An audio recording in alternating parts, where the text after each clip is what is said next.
एक बार एक व्यक्ति बिना बताए काम पर नहीं गया तो उसके मालिक ने सोचा इसकी सैलरी बढ़ा दी जाए तो यह बिना बताए छुट्टी नहीं करेगा और काम भी लगन से करेगा। और फिर उसे बिना बताए उसकी सैलरी बढ़ा दी गई। अगली बार जब उसे सैलरी ज्यादा मिली तो वह कुछ नहीं बोला और उसने चुपचाप वो पैसे रख लिए और कुछ महीने बाद उसने फिर से बिना बताए छुट्टी मार ली। मालिक को बहुत गुस्सा आया और वो सोचने लगा इसकी सैलरी बढ़ाने का क्या फायदा हुआ, ये तो सुधरने वाला ही नहीं। और फिर से उसकी सैलरी कम कर दी गई। फिर जब वह काम पर वापस आया तो उसे वही सैलरी दी गई जो उसे पहले मिलती थी।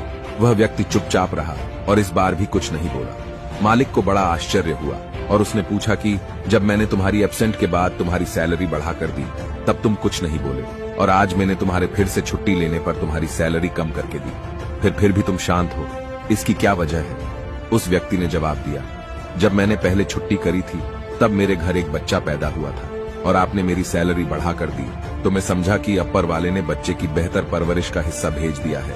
और जब मैंने दूसरी बार छुट्टी ली तो मेरी माँ का निधन हो गया था। उसके बाद आपने मेरी सैलरी कम कर दी तो मैंने मान लिया कि मेरी माँ अपने हिस्से का अपने साथ लेकर चली गई। अब मैं उस पैसे की भला चिंता क्यों करूं जिसका हिसाब भगवान ने खुद कर रखा है। और हाँ, ऐसे ही वैल्यूएबल वीडियो के लिए हमें फॉलो भी कर ले।